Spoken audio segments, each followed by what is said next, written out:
Hello everyone, Janita with Mature Fit and Fabulous, and today I have a tip on how to prevent injury when doing upper body overhead strength exercises. And basically, I'm giving an example of those exercises first. So it may be something that's over the head like this, or you may bring your arms in and go up like this, or you may go up and go back and come down like this. Either way, they're all overhead.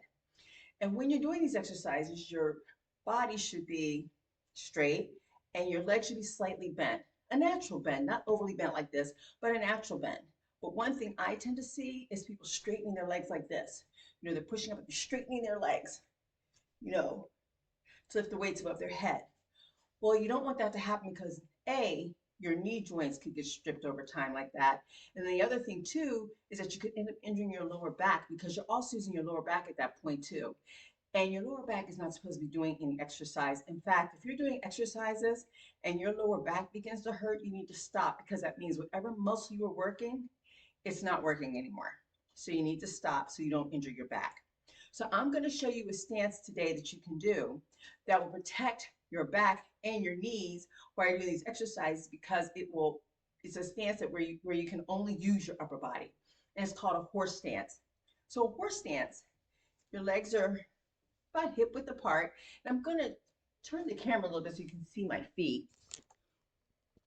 So when I do this horse stance, my toes are going forward, right? There's a slight bend in my legs and they're going forward. When I turn around, you'll see that when I go down, I'm tucking my glutes, so I'm not sticking out like this. My glutes are tucked and my stomach is tight in the front, right? So I'm kind of sitting down in a half squat. And then what happens, we adjust.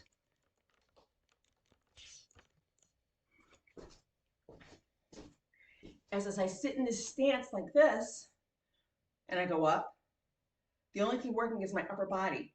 I can't use my legs, and therefore I'm not using my lower back either. So that's just a little tip to help you to not injure yourselves while you're doing upper body strength exercises. So I thank you for joining me today. Take care of yourselves, and as always, to your health.